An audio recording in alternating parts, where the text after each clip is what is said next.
مرد پونی یا جوڑا باندھ کر نماز پڑھ سکتا ہے اور اس حالت میں باندھ سکتا ہے اور اس حالت میں نماز پڑھ سکتا ہے. مرد کے بال اگر بڑے ہیں کھلے ہوئے اس کو تکلیف ہو رہی ہے تو باندھ سکتا ہے پیچھے. باقی نماز میں بال کھول لینا چاہیے. مکروہ ہے نماز میں مردوں کے لیے بال کو باندھ کے نماز پڑھنا، ناپسندیدہ ہے. ہو جائے گی نماز لیکن بہتر یہی ہے کہ بال کھول لیں. ایک مشہور اہل حدیث عالم سے سوال کیا گیا کہ رفع الیدین کے بغیر نماز ہو جاتی ہے. کہا کہ ایسے شخص کی نماز ناقص ہے، اللہ کی مرضی ہے کہ اسے خلاف سنت نماز قبول کرے یا نہیں کرے، ہم کیا کریں؟ ہمارے نزدیک رفع الیدین نہ کرنا سنت ہے. جب مسئلہ اختلافی ہوتا ہے تو جس کی جو رائے ہوتی ہے اللہ اس کو اسی رائے پہ پورا اجر دیتے ہیں. دیکھو نبی صلی اللہ علیہ وسلم نے بنو قریظہ کی طرف صحابہ کے لشکر کو بھیجا، ایک جماعت کو بھیجا اور کہا کہ بخاری مسلم کی حدیث ہے، یہ کہا کہ راستے میں کسی نے عصر کی نماز نہیں پڑھنی ہے. تو اب راستے میں عصر قضا ہونے لگی. اب صحابہ کی رائے میں اختلاف ہو گیا. ایک نے کہا کہ بھائی نبی نے حکم دیا نہیں پڑھنی تو اٹ مینس نہیں پڑھنی، قضا کرنی. دوسرے نے جماعت نے کہا کہ بھائی نبی نے جو حکم دیا تھا کہ نہیں پڑھنی تو نبی کا مقصد یہ نہیں تھا. آپ کوئی عالم الغیب تو ہے نہیں، آپ کا خیال تھا کہ نماز مقام پہ پہنچ کے ہم پڑھ لیں گے، یہ تو قضا ہو رہی ہے، اب قضا کیسے کریں ہم؟ قرآن نے حکم دیا نماز کو قضا ہونے سے بچانا ہے. تو دونوں جماعتوں میں اختلاف ہوا. تو جس کا خیال تھا پڑھنی چاہیے پڑھ لی، جس کا خیال تھا نہیں پڑھنی چاہیے نہیں پڑھی. دونوں کا مقصد کیا تھا؟ نبی کو فالو کرنا. دونوں کی رائے ایک دوسرے کے بالکل اپوزٹ تھی. ایک کی رائے میں پڑھنا فرض تھا، دوسرے کی رائے میں پڑھنا ناجائز تھا. اور مسئلہ رفع الیدین کا اختلاف نہیں، نماز کا اختلاف ہوا اس سے بڑا کہ نماز پڑھنی ہے کہ نہیں پڑھنی. اور نماز میں بھی عصر کی نماز جس کی ویلیو سب سے زیادہ ہے، اور اس کے طریقے میں اختلاف نہیں ہو رہا کہ 3 رکعتیں پڑھنی ہے 4 پڑھنی بھی ہے کہ نہیں پڑھنی ہے. اس سے بڑا اختلاف اسلام میں ہو نہیں سکتا. لیکن پھر بھی نبی نے کسی فریق پر ملامت نہیں کی. کیوں؟ نبی کی منشا کیا ہے اور نبی کی اس موقع پہ سنت کیا ہے اس کو سمجھنے میں اختلاف ہوا ہے. تو اہل حدیث حضرات دیکھتے ہیں رفع الیدین کی حدیثوں کی کثرت کو کہ بخاری مسلم کی حدیثیں اور نبی سے یہ صحیح سند سے ثابت ہے کہ آپ نے رفع الیدین کیا ہے رکوع میں جاتے ہوئے رکوع سے اٹھتے ہوئے، لہذا وہ اس عمل کو سنت قرار دیتے ہیں. احناف نے اس میں فوکس کیا ہے اس بات کو کہ کیا آخری عمل نبی صلی اللہ علیہ وسلم کا رکوع میں جاتے ہوئے رکوع سے اٹھتے ہوئے رفع الیدین کا تھا یا نہیں تھا. تو اس کے بہت سارے قرائن ہیں، ان قرائن سے پتہ چلتا ہے کہ آخر میں آپ صلی اللہ علیہ وسلم نے یہ عمل ترک کر دیا تھا. اس کا سب سے بڑا قرینہ کیا ہے؟ عبداللہ بن مسعود نے آپ کی آخری نمازیں دیکھی ہیں، ہمیشہ آپ کے ساتھ رہے ہیں. تو اپنے شاگردوں کو جو انہوں نے کوفہ میں حضرت علی اور عبداللہ بن مسعود نے نماز سکھائی ہے، کیونکہ کوفہ میں حضرت علی اور عبداللہ بن مسعود گئے ہیں ہجرت کر کے، اور اہل کوفہ کا رفع الیدین ترک کرنے پر جیسا اجماع ہوا ہے کسی مسئلے پر ایسا اجماع نہیں ہوا. کوئی بھی رفع الیدین نہیں کرتا تھا، یعنی ایسا اجماع ہوا ان کا. تو یہ اجماع کہاں سے آیا ان کا؟ کوفہ تو علم کا مرکز تھا. ہمارے پاس بخاری پہنچی ہے کوفہ سے، یعنی قرات سب سے زیادہ کوفہ کی مشہور ہوئی ہے. قرآن کی قرات مدینہ کی مشہور نہیں ہوئی ہے، کوفی قاری سب سے زیادہ مشہور ہوئے ہیں. کیونکہ حضرت علی نے جب کوفہ کو علم یعنی ہجرت کی نا، دارالخلافہ بنایا، تو علم کہاں ٹرانسفر ہوا ہے؟ پھر کوفہ میں ٹرانسفر ہوا ہے. کوفہ کی بہت بڑی ویلیو ہے عالم اسلام میں. تو کیونکہ حضرت علی علم کا خزانہ تھے، علم کا سمندر تھے، سارے اصحاب کا علم آپ کے سینے میں تھا. کیونکہ آپ کی عمر کم تھی نا، تو آپ نے خلفائے راشدین کا علم بھی آیا آپ کے پاس، اور نبی کے صحبت میں بھی وقت گزارا آپ نے، اور دوسرے عبداللہ بن مسعود. تو ان دونوں کا ٹھکانہ کوفہ تھا. تو قرآن تو دنیا میں سب سے زیادہ مشہور ہوا، جو قراتیں مختلف ہیں ان میں سب سے زیادہ جو قرآن مشہور ہوا وہ کہاں کا مشہور ہوا؟ کوفہ کا، مکہ مدینہ کا نہیں. چلا وہ مکہ مدینہ سے ہی تھا، لیکن حضرت علی اور عبداللہ بن مسعود کے کوفہ جانے سے پھر جو دنیا میں عالم اسلام میں جو پھیلا ہے وہ تو کوفہ کی قرات زیادہ پھیلی ہے بجائے مکہ مدینہ کی قرات کے. علم حدیث ہے قرآن کے بعد. امام بخاری کہتے ہیں میں علم حدیث حاصل کرنے کے لیے مدینہ حجاز اتنی دفعہ، حجاز مکہ مدینہ میں حجاز میں آتا ہے، تو اتنی دفعہ گیا، دمشق اتنی دفعہ گیا، مصر اتنی دفعہ گیا. کوفہ فرماتے ہیں لا احصی، شمار نہیں کر سکتا. تبھی حدیثوں کے راویوں میں سب سے زیادہ راوی کوفہ کے ملیں گے آپ کو.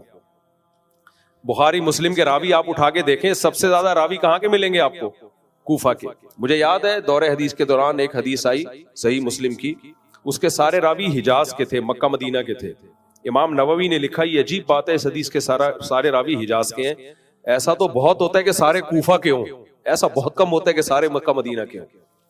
تو کوفہ علم کا ایک مرکز تھا, تو قرآن میں کوفہ کو فالو کیا گیا, حدیث میں کوفہ کو فالو کیا گیا, تو فقہ میں فالو کرتے ہوئے کیا تکلیف ہو رہی ہے بھائی؟ فقہ کی جب بات آتی ہے تو کہتے ہیں ہم کوفہ کا دین نہیں مانتے, ہم مکہ مدینہ کا مانتے ہیں.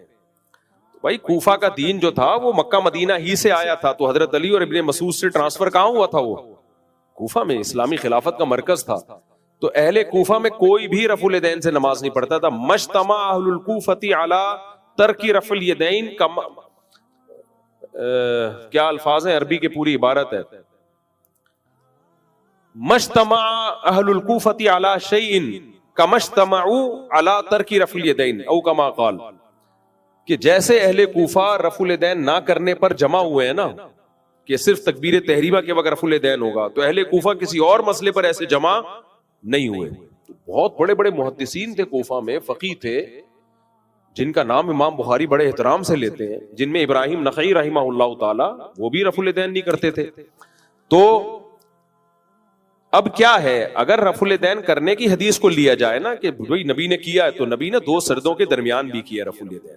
سنن نسائی کی بالکل صحیح حدیث ہے, علامہ ناصر الالبانی نے اس حدیث کو صحیح قرار دیا ہے, اور اصول کی روشنی میں بھی اس حدیث کو ضعیف قرار دینا بنتا نہیں ہے.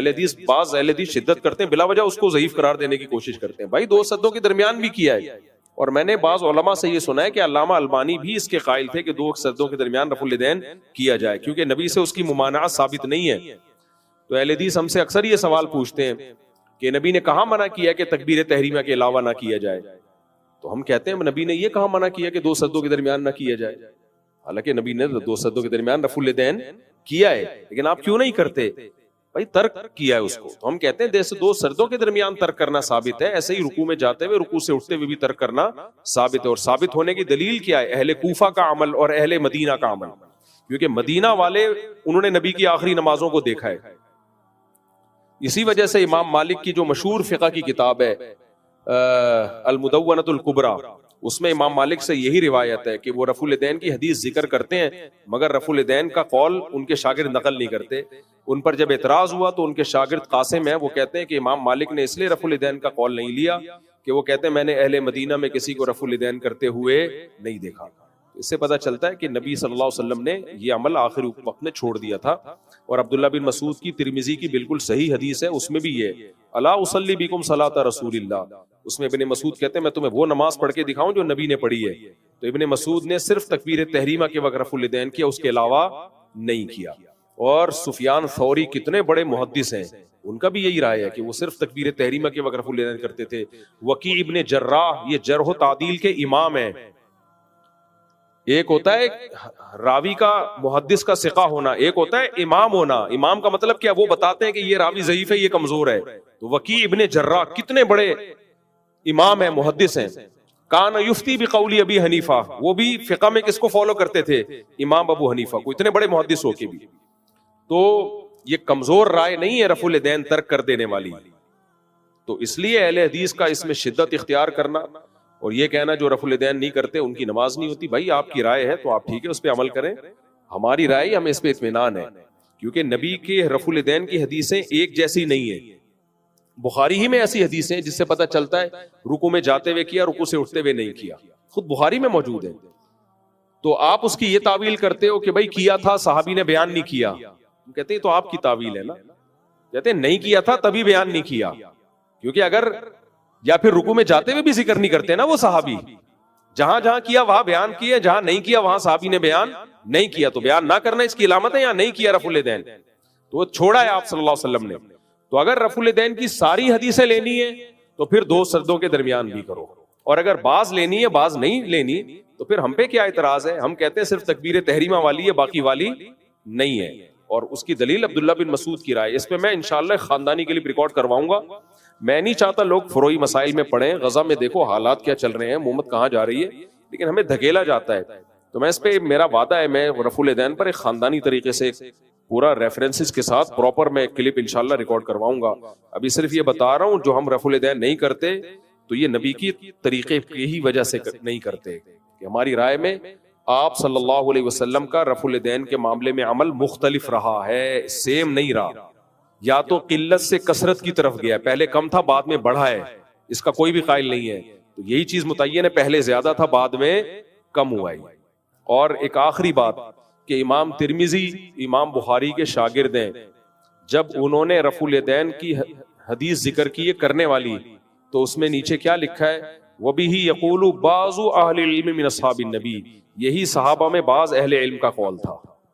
لیکن جب رفع الیدین نہ کرنے کی حدیث ذکر کی ہے تو لکھا ہے وَبِهِ يَقُولُ غَيْرُ وَاحِدٍ مِنْ أَهْلِ الْعِلْمِ مِنْ أَصْحَابِ النَّبِي صلی اللہ علیہ وسلم, یہی اہل علم میں بہت سارے صحابہ کی رائے ہے.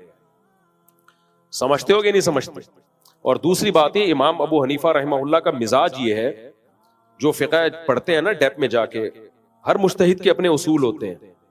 امام حنیفہ کا فقہ میں مزاج یہ کہ وہ سب سے سپیریئر قرآن کو رکھتے ہیں, سب سے سپیریئر. پھر اس کے بعد حدیث کو لیتے ہیں, وہ حدیث کی ایسی تعویل کرتے ہیں جو قرآن کے موافق ہو جائے, اور اگر حدیثیں دونوں طرح کی ہوں تو پھر جو قرآن کے موافق ہوتی ہے اس کو لیتے ہیں, جو موافقت میں کمزور ہوتی ہے اس کو چھوڑ دیتے ہیں. قرآن میں آتا ہے قوموا للہ قانتین, اللہ کے سامنے خشوع و خضوع سے کھڑے ہو جاؤ. اب کثرت سے حرکت یہ خشوع و خضوع کے منافی ہے, بار بار حرکت کرنا اس سے خشوع و خضوع نہیں رہتا.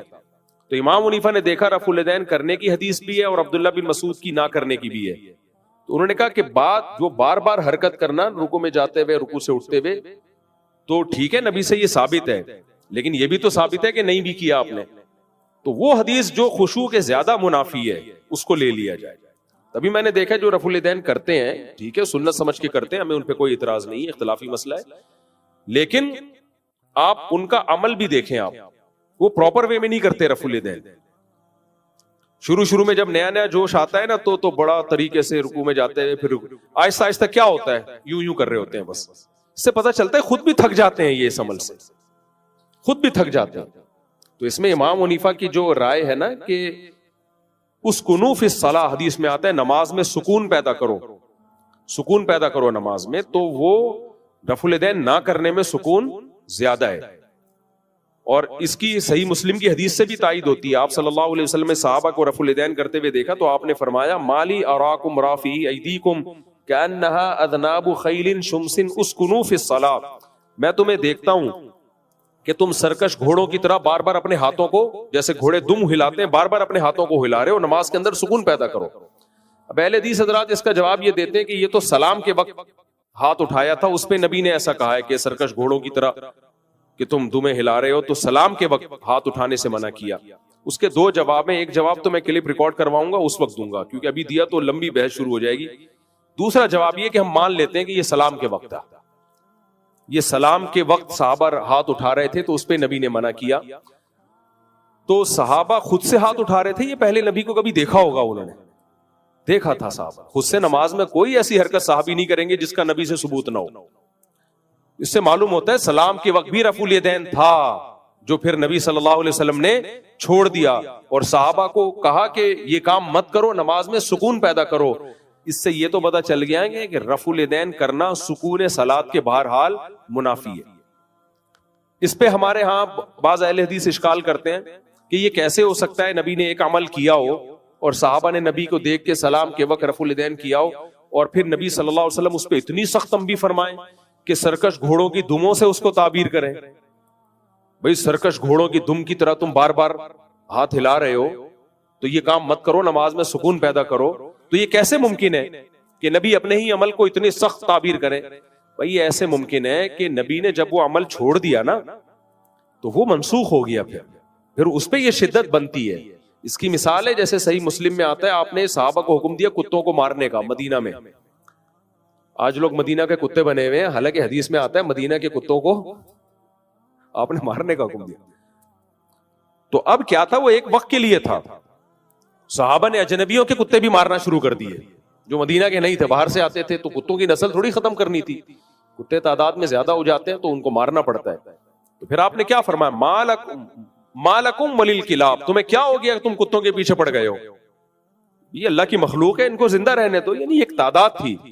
تو جو حکم ختم ہو جاتا ہے نا اس میں مالی یا مالکم جیسے الفاظ سے تعبیر کیا جاتا ہے کہ تمہیں کیا ہو گیا. یہاں بھی وہی الفاظ ہے, تمہیں کیا ہو گیا کہ تم بار بار ہاتھوں کو نماز میں ہلا رہے ہو. تو اس سے معلوم ہوتا ہے کہ نبی پہلے سلام کے وقت بھی رفع الیدین کیا کرتے تھے, جو آپ صلی اللہ علیہ وسلم نے ترک کر دیا. تو ابتدائی اسلام میں رفع الیدین بہت زیادہ ہوتا تھا. اس میں حکمت کیا تھی وہ اللہ جانے, اللہ کے رسول جانے, ہم حکمتوں میں نہیں پڑھتے. تو شروع میں 2 سجدوں کے درمیان میں بھی ہوتا تھا, رکوع میں جاتے ہوئے بھی, رکوع سے اٹھتے ہوئے بھی, تیسری رکعت کے لیے اٹھتے ہوئے بھی. لیکن حدیثوں سے پتہ چلتا ہے کہ 2 سجدوں کے درمیان بھی آپ نے ترک کیا. حدیث سے بھی پتہ چلتا ہے رکوع سے اٹھتے ہوئے ترک کیا. حدیث سے بھی پتہ چلتا ہے کہ تیسری رکعت کے سے اٹھتے ہوئے ترک کیا. تبھی بعض ائمہ اس کے قائل ہیں, ان کے قوال ہیں کہ تیسری رکعت سے اٹھتے ہوئے آپ رفع الیدین نہیں کریں گے. اس میں بہت مختلف آراء ہیں. تو کسی نے دیکھا جہاں جہاں ثابت ہے وہاں وہاں کر لو. اہل حدیث نے یہ دیکھا, ٹھیک ہے بھائی آپ کی یہ سوچ ہے, ہمیں اس پہ کوئی اعتراض نہیں. امام حنیفہ کا اپنا ایک سوچنے کا اسٹائل ہے, ان کا اپنا ایک غور کرنے کا انداز ہے. انہوں نے دیکھا نبی کے آخری سے آخری عمل کو لیا جائے, تو پھر ان کی رائے یہ بنی اہل مدینہ اور اہل کوفہ کے عمل کو دیکھ کر اور عبداللہ بن مسعود کے قول کو لے کر. عبداللہ بن مسعود تو بہت بڑے فقیہ تھے, اور عبداللہ بن مسعود نے صرف یہ نہیں کیا کہ ایسے نماز پڑھ کے دکھائی, اپنے سارے شاگردوں کو یہ والی نماز سکھائی ہے انہوں نے. تبھی عبداللہ بن مسعود کے جتنے شاگرد ہیں کوئی بھی رفع الیدین نہیں کرتا تھا, جن میں بخاری اور مسلم کے راویوں میں علقمہ اور اسود بھی ہیں. یہ تو بخاری مسلم کے بہت بڑے راویوں میں سے ہیں. تو آپ بخاری کی رٹ لگاتے ہو. بخاری نے جہاں سے حدیثیں لی ہیں ان کو اگر آپ کہو گے یہ خلاف سنت نمازیں پڑھتے تھے تو بخاری تو گئی نا. مجھے ایک آدمی کتاب دے کے جاتا ہے, مجھے اس پہ اعتماد نہیں ہے کہ یہ کتاب دینے والا ٹھیک ہے یا غلط ہے, اور میں کتاب کے فضائل سنا رہا ہوں. جس نے کتاب دی ہے وہ چور نکلا, اس کو میں چور کہہ رہا ہوں, تو کتاب تو گئی نا. تو بخاری جن راویوں سے آئی ہے, جن راویوں کی حدیثیں امام بخاری نے لی ہیں, ان میں بہت سارے راوی تو حنفی تھے, وہ رفع الیدین نہیں کرتے تھے, جبکہ وہ خود جو ہے وہ امام بخاری کے مشائخ میں ان کا شمار ہوتا ہے. تو آپ یہ عجیب بات ہے, امام بخاری کو تو لے رہے ہو, اور بخاری کے علقمہ اور اسود اور عبداللہ بن مسعود, یہ تو عبداللہ بن مسعود تو صحابی ہیں, اور علقمہ اور اسود تو عبداللہ بن مسعود کے اجل شاگردوں میں سے ہیں, اور ابراہیم نخعی ان کے شاگردوں میں سے ہیں, بہت بڑے تابعی ہیں جن کا عبداللہ بن مسعود بڑے احترام سے نام لیتے ہیں. یہ سارے رفع الیدین نہیں کرتے تھے. اور پھر امام حنیفہ, پھر ان کے 2 شاگرد امام ابو یوسف, امام محمد, انہوں نے تو بہت سارے مسائل میں اپنے استاد سے اختلاف کیا ہے, امام حنیفہ سے, لیکن رفع الیدین نہ کرنے میں انہوں نے اختلاف نہیں کیا. پوری امت گھاس نہیں کھا رہی تھی میرے بھائی, ایسا نہیں ہے. اور پھر دنیا میں سب سے زیادہ فقہ حنفی پھیلا ہے, 50% سے زیادہ امت نے کس کو فالو کیا ہے؟ اہل سنت, سنیوں کی بات کر رہا ہوں. تو یہ رائے بھی بہت مضبوط رائے ہے. تو اس لیے جو اس رائے پر عمل کرتا ہے ہمیں کوئی اعتراض نہیں ہے, لیکن ہمیں یہ کہنا کہ ہمارے پاس کوئی دلیل نہیں ہے اور ہم سنت کے خلاف نماز پڑھتے ہیں, نہ ہماری رائے یہی ہے کہ تکبیر تحریمہ کے علاوہ نہ کرنا سنت ہے. تو اس لیے ہم اس کو سنت والی نماز سمجھتے ہیں. باقی اختلاف ہے, جیسے صحابی کا اختلاف ہو گیا نماز پڑھنی ہے کہ نہیں پڑھنی, نبی نے دونوں کو صحیح کہا. تو آخرت میں انشاءاللہ دونوں کی بخشش ہوگی اگر دونوں کی نیت اتباع سنت کی ہے. ہاں اس کی بخشش نہیں ہوگی جو یہ کہتا ہے کہ میں جنتی اور یہ جہنمی, اس کی وجہ سے ان صحابی میں جنہوں نے نماز پڑھ لی ان کی بھی بخشش, جنہوں نے نہیں پڑھی ان کی بھی بخشش. لیکن اگر وہ پھڈا کرتے ہیں نا وہاں پہ کہ تو حدیث کے خلاف چل رہا ہے اور تم غلط ہو, تم جہنمی ہو, تم اندھے مقلد ہو, تم اپنی رائے پہ چلتے ہو, حدیث کو نہیں, تو پھر جو یہ جھگڑا کرتا اس کی بخشش کا امکان کم تھا. تو میرے بھائی ایک مشہور, اچھا اہل حدیثوں کا رفع الیدین میں اتنا اختلاف ہے, ہر اہل حدیث کی رائے, ان کا صرف اس پر اتفاق ہے کہ رکوع میں جاتے ہوئے کرنا ہے, رکوع سے اٹھتے ہوئے کرنا ہے, باقی اس رفع الیدین کی حیثیت کیا ہے اس میں بہت اختلاف ہے. کسی نے کہا یہ مستحب ہے, کسی نے کہا سنت مؤکدہ ہے, کسی نے کہا یہ شرط ہے, اگر نہیں کرو گے ہوگی ہی نہیں نماز. ٹھیک ٹھاک ان کا رفع الیدین, جبکہ چاروں اماموں کا اس میں امام شافعی اور امام احمد بن حنبل رفع الیدین کے قائل ہیں, صرف سنت قرار دیتے ہیں, نہ کرنے والے پر کوئی ملامت نہیں کرتے, وہ کوئی ملامت نہیں کرتے. اور امام مالک سے دونوں قول ملتے ہیں, کرنے کے بھی اور نہ کرنے کے بھی, لیکن ان کی جو سب سے مشہور مستند کتاب ہے جو المدونۃ الکبریٰ, اس میں نہ کرنے کا قول لیا گیا ہے. اور مالکیہ کا جو میں نے جو مالکیوں سے پوچھا ہے, کیونکہ میرے تو اب سفر ہوتے ہیں نا ایسے ملکوں میں جہاں فقہ مالکی رائج ہے, تو وہاں کے علماء بتاتے ہیں کہ جو متاخرین ہیں وہ رفع الیدین کرتے ہیں, جو فقہ مالکیہ میں جو متقدمین تھے وہ ترک رفع الیدین کے قائل تھے. تو اور امام حنیفہ کا تو رائے یہی ہے کہ نہ کیا جائے. تو باقی جن کی رائے یہ بھی ہے کہ کیا جائے وہ بھی زیادہ مستحب کہتے ہیں, اس کو سنت کہتے ہیں, سنت غیر مؤکدہ, مؤکدہ بھی نہیں کہتے. یہ ہمارے یہاں اہل حدیث میں شدت ہے کہ وہ سنت بھی اور بلکہ فرض بھی، اور جو نہیں پڑھتا اس کی نماز ہی نہیں ہوتی. ایک اہل حدیث ہے میرے پیچھے نماز ہی نہیں پڑھتے ہیں، آپ کہتے ہیں یہ رفع الیدین نہیں کرتے، ان کی نماز ہی نہیں ہوتی.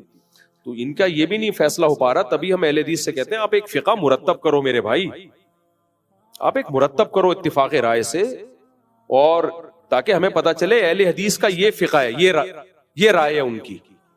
تو مرتب نہیں کرتے. وہ ایک جواب دیتے ہیں کہ ہم تو قرآن و حدیث کو فالو کرتے ہیں، ہمیں مرتب کرنے کی ضرورت نہیں ہے.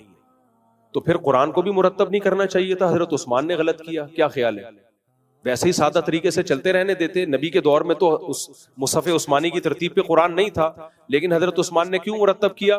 تاکہ امت قرآن پہ جمع ہو جائے، دائیں بائیں جانے کی اجازت نہ ہو. جو سورت جس ترتیب سے میں نے لکھی ہے اسی ترتیب سے ہوگی، تاکہ امت بچے نا اختلاف سے. اور تابعین کے دور میں تو حدیث مرتب نہیں تھی، سینہ بسینہ چل رہی تھی، لیکن محدثین نے ریٹرن میں لا کے مرتب کر دی. بھائی اب اس سے دائیں بائیں جانے کی آپ کو اجازت نہیں ہے، ورنہ حدیثوں کی کتابیں آتی رہیں گی، ہر آدمی اپنی سندیں مارکیٹ میں لاتا رہے گا. کون فیصلہ کرے گا یہ ٹھیک ہے کون کیا غلط ہے؟ بس ایک چیز مدون کر دی، اب اس سے باہر جانے کی آپ کو اجازت نہیں ہے. تو ایسے ہی اسلامی قانون کو بھی مرتب کر دیا فقہا نے، اور بول دیا بھائی اب اس سے باہر جانے کی آپ کو اجازت نہیں ہے. اہل حدیث نے مرتب نہیں کیا. اب جب ہم کہیں فقہ مرتب کرو تو کہتے ہیں صحابہ کے دور میں مرتب تھا، تو بھائی پھر حدیث کو بھی چھوڑ دو. یہ آپ بولو صحابہ کے دور میں مرتب تھی، قرآن کیا حضرت ابو بکر عمر کے دور میں مرتب تھا؟ تو ایسے تو پھر قرآن بھی نہیں ہونا چاہیے، حدیث بھی اس طرح نہیں ہونی چاہیے. تو جب قرآن کو مرتب کیا گیا، امت کا اتفاق ہوا، ریٹن فارم میں لایا گیا، حدیث کو لایا گیا تاکہ امت دائیں بائیں نہ جائے. ایسے ہی فقہ کو بھی لایا جائے گا اور پابندی لگائی جائے گی بھائی اس کو فالو کرنا ہے، ورنہ کیا ہوگا؟ ہر آدمی قرآن و حدیث کے نام پہ منجن بیچے گا. تبھی ایک شیعہ عالم کا بیان ہے کہ پاکستان میں سب سے بڑا فرقہ دیوبندی ہے، لیکن اس کے اندر سب سے کم فرقے ہیں، اور سب سے چھوٹا فرقہ اہل حدیث ہے، لیکن اس کے اندر سب سے زیادہ فرقے ہیں. سمجھ میں آ رہی ہے بات کہ نہیں آ رہی؟ سب سے بڑا فرقہ دیوبندیوں کا ہے، اور اس کے اندر فرقے دو ہیں، حیاتی مماتی، اور وہ بھی بہت کم اختلاف ہے. وہ بھی 2-4 لوگ ہیں جو پھڈے باز ہیں، ان کو ہٹا دو تو وہ لڑائی بھی ختم ہو جائے گی. سب سے زیادہ یہ ہے، اور سب سے چھوٹا فرقہ اہل حدیث ہیں، لیکن ان کے اندر سب سے زیادہ فرقیاں ہیں. وجہ کیا؟ مرتب نہیں ہے ایک چیز. ہمارا فقہ مرتب ہے. میں اگر کوئی مسئلہ بیان کروں گا آس مفتی طارق مسعود پہ، اگر وہ قرآن و حدیث کی اس ریسرچ کے خلاف ہوگا نا جو ریٹن فارم میں چلی آ رہی ہے، سارے حنفی مفتی مجھے پکڑیں گے، بولیں گے یہ کہاں سے نکالا ہے آپ نے؟ میں کہوں قرآن و حدیث سے، وہ کہیں گے آپ مجتہد ہو، جو فقہا نے نکالا ہے، جو اصول اور ضابطے بیان کیے ہیں اس کے حساب سے آپ بتاؤ، آپ اپنی رائے اپنے پاس رکھو. مزید مارکیٹ میں کوئی نیا فقہ لانے کی ضرورت نہیں ہے، جو ہے بس وہ بیان کرنے. تبھی ہماری اب میرے جو کلپ جاتے ہیں پوری دنیا میں سنے جاتے ہیں. شاید کوئی ایک آدھ مسئلے پر کسی عالم کو اعتراض ہوتا ہو، ورنہ نہیں ہوتا. اہل حدیث یہ کام کرے مسائل بیان کرنے کا، 20 اہل حدیث اس کے خلاف ہو جائیں گے، کہے گا نہیں یہ قرآن حدیث یہ غلط ہے، وہ دوسرا کہ. تبھی دیکھو آپ ٹی وی میں ایک اہل حدیث عالم آتا ہے، 2 نہیں آ سکتے کبھی. جس دن 2 اہل حدیث عالم بیٹھے نا، مجھے لا کے بٹھا دو، دیکھو ان کی آپس میں کتنا ہر عالم کی ہر مسئلے میں رائے دوسرے سے ڈیفرنٹ ہوگی. یہ گراؤنڈ ریئلٹی ہے، یہ مشاہدے پر مبنی حقیقت ہے. یہ کوئی میں اہل حدیث کے بغض میں نہیں کہہ رہا. جتنا میں دیوبندیوں میں اہل حدیث کو فیور کرتا ہوں نا، اتنا کوئی نہیں کرتا. میں تو ان کو اہل سنت والجماعت میں داخل کرتا ہوں، میں تو ان کو جنتی کہتا ہوں، اور نام لے لے کے بھی بعض اہل حدیث علماء کی تعریفیں کرتا ہوں، جتنا براڈ مائنڈڈ میں ہوں. لیکن یہ گراؤنڈ ریئلٹی ہے کہ جو چیز ریٹن فارم میں نہیں ہوتی، مرتب نہیں ہوتی، ہر آدمی مجتہد ہوتا ہے اس میں. اب یہ انجینئر علی مرزا بھی تو اہل حدیث ہی ہے اصولی طور پر. یہ کہتا ہے میں قرآن و حدیث سے اجتہاد کروں گا. کر لیا اجتہاد، کیا بیڑا غرق کر دیا یار. تو اگر کوئی فقہ مرتب ہوتا، اب اہل حدیث کہتے ہیں ہم نے آپ کو اہل حدیث جماعت سے نکال دیا، نکالنے کا کرائیٹیریا کیا ہے؟ وہ بھی تو یہی کہہ رہے ہیں میں قرآن و حدیث سے بات کرتا ہوں، آپ بھی یہی کہہ رہے ہیں میں قرآن و حدیث سے بات کرتا ہوں. اب یہ کیا بات ہے؟ اس کی بات کو آپ کہیں کہ نہیں کر رہا، اور آپ کی بات کو وہ کہے کہ نہیں کر رہا، تو فیصلہ کیسے کرو گے؟ ہمارے پاس ایک ریٹن میں چاروں اماموں کے پاس جو ماننے والے ان کے پاس ریٹن میں فقہ مرتب ہے. شوافی کے پاس بھی ہے، حنفیوں کے پاس بھی ہے، حنبلی کے پاس بھی ہے، مالکیہ کے پاس بھی. اس سے ہم ہٹنے کی اجازت نہیں دیتے کہ بھئی آپ کی جو قرآن و سنت کی رائے ہے نا، آپ نے اپنی نئی رائے نہیں لانی ہے. یہ سب قرآن و سنت ہی سے لکھے گئے ہیں، تورات انجیل سے نہیں لکھے گئے. اب اسی کے اندر رہنا ہے آپ نے. اہل حدیث کے پاس کوئی ریٹرن میں کوئی مرتب فقہ ہے ہی نہیں.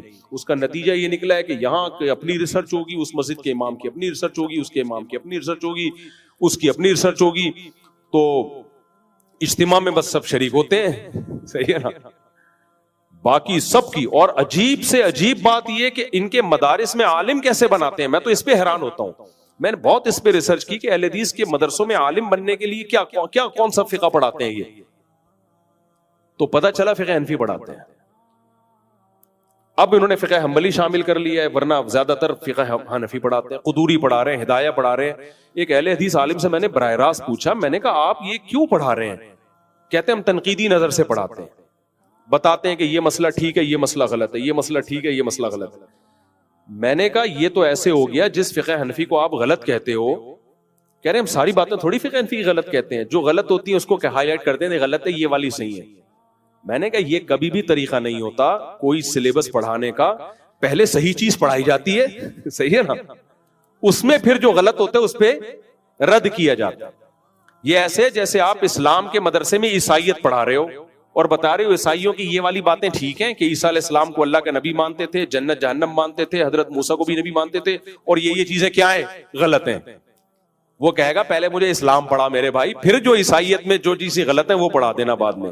تو میں اہل حدیثوں سے دوستی یاری میں کہتا ہوں, بھائی بندی میں کہتا ہوں کہ آپ اپنا سلیبس متعین کریں. وضو, نماز, زکوٰۃ, روزہ, حج, اذان اور حدود اور قصاص اور طلاق اور عدت, یہ سارے مسائل ریٹن فارم میں لے کر آئیں. پھر اناؤنس کریں کہ ہم نے قرآن و حدیث کی روشنی میں یہ چاروں فقہ جو مرتب تھے یہ تو غلط تھے, یا ہمیں ان پر چونکہ اطمینان نہیں ہے, تو ہم نے ان میں سے جو جو چیزیں شریعت کے مطابق تھیں وہ لے کر ایک کتاب میں لکھ دی ہیں. اب آئندہ سے ہم وہ پڑھائیں گے, تو ہمیں کم از کم یہ تو پتا چل جائے گا کہ یار چلو 4 تھے تو ایک اور صحیح, ٹھیک ہے نا, اور پتا تو چلے گا یہ رائے ہے اس میں اہل حدیث کی. ابھی ایسا کچھ بھی نہیں ہے, میں خود اتنا کنفیوز ہوتا ہوں کہ اس میں اہل حدیث کی رائے کیا ہے. ابھی مجھے پتا چلا جب عدالتی خلا پہ ریکارڈ کروایا تو ایک اہل حدیث کی کچھ رائے آ رہی ہے کہ طلاق پر اتنی مختلف آ رہا ہے. اب یہ جو کہتے ہیں 3 طلاقیں ایک ہوتی ہیں, سارے اہل حدیث نہیں کہتے. ان میں بعضوں کی تحقیق کی ہے کہ 3 ہوتی ہیں, اور ایسا سخت رد کیا ہے انہوں نے 3 کو 1 کہنے والوں پر. میں نے ایک دفعہ کہہ دیا کہ اہل حدیث 3 طلاق کو 1 کہتے ہیں. میرے کمنٹ پہ ایک اہل حدیث کے کمنٹ آئے تو مصعب آپ نے جھوٹا الزام لگایا ہے, ہمارے محلے میں ایک اہل حدیث عالم ہے وہ کبھی بھی 3 کو 1 نہیں کہتے, وہ کہتے 3 ہوتی ہیں, آپ کیوں اہل حدیث کی طرف غلط بات کی نسبت کر رہے ہو. وہ مجھے لتاڑ رہا ہے. تو اب کیا ہوگا جب آپ 3 طلاقیں دیں گے تو اہل حدیث سے اگر آپ فتویٰ لینے جائیں گے تو پھر آپ وہ والا بندہ تلاش کرو گے جو 3 کو 1 کہتا ہے, صحیح ہے نا, وہ اسپیسیفک وہ بندہ تلاش کرو گے. اس میں بھی آپ مخلص نہیں ہوگے کہ سارے اہل حدیثوں سے میں رائے لوں کہ ان کی اصل رائے ہے کیا, تو وہ بہت زیادہ اختلاف آئے. حالت حیض میں طلاق دی, کچھ اہل حدیث کہتے ہیں ہو جائے گی, کچھ کہتے ہیں نہیں ہوگی. 3 طلاقوں, 1 طلاق دی 1 طہر میں, اس میں آپ نے رجوع کر لیا, رجوع اگر نہیں کیا اور دوسرے طہر میں دوسری طلاق دے دی, کچھ اہل حدیث کہیں گے ہو گئی ہے, کچھ کہیں گے نہیں ہوئی ہے کیونکہ پہلے سے رجوع نہیں کیا آپ نے. اتنی آ رہا ہے. فقہ مدون ہے, مرتب ہے, اس میں اگر اختلاف ہوتا بھی ہے تو اصول ہے کہ فتویٰ کس قول پہ دیا جائے گا, اور صدیوں سے اسلامی حکومتوں کا حصہ رہا ہے, وہ ہوائی بات نہیں ہے. صدیوں سے خلافتیں چلی ہیں, قانون چلے ہیں ملکوں کے اس پر, تو اس میں بھی اختلاف ہوتا ہے لیکن بہت کم جا کے, اور اکثر جدید مسائل میں ہوتا ہے, قدیم میں نہیں ہوتا, بہت کم جا کے اختلاف ہوتا. تبھی تو دیکھو کتنے بڑے بڑے ادارے چل رہے ہیں, سب ایک ہی جیسا مسئلہ بیان کر رہے ہوتے ہیں. ایک بندہ ذرا سا انحراف کرے گا سارے علماء کھڑے ہو جاتے ہیں اس کے خلاف. میں نے مسئلہ بیان کر دیا, کان میں دوا ڈالنے سے وضو نہیں ٹوٹتا, روزہ نہیں ٹوٹتا. اب کتابوں میں لکھا ہوا ہے روزہ ٹوٹتا ہے. سب علماء نے کہا بھائی یہ کہاں سے لایا ہے, سب ایک دم اٹھ کھڑے ہوئے ہیں نا, بھائی کہاں سے لایا. میں کہتے قرآن حدیث کی تحقیق ہے میری. کہتے کیا تو ابھی نیا آیا ہے مارکیٹ میں, قرآن حدیث سے پہلے کوئی کسی نے تحقیق نہیں کی ہے کیا؟ جنہوں نے کی ہے ان کی تحقیق پیش کرو نا. تو پھر میں نے کتنی لمبی دلائل دی, بھائی ہمارے فقہا نے کہا تھا کہ کان میں دوا ڈالنے سے روزہ ٹوٹتا ہے. ان کا خیال یہ تھا کہ کان کا کوئی راستہ حلق تک یا دماغ تک پہنچتا ہے. اب جدید تحقیق نے ثابت کر دیا کہ کان میں دوا ڈالنے سے نہ حلق میں پہنچتی ہے نہ دماغ میں پہنچتی ہے. تو فقہا نے جس بنیاد پہ وہ مسئلہ بیان کیا تھا وہ بنیاد غلط ہونا ثابت ہو.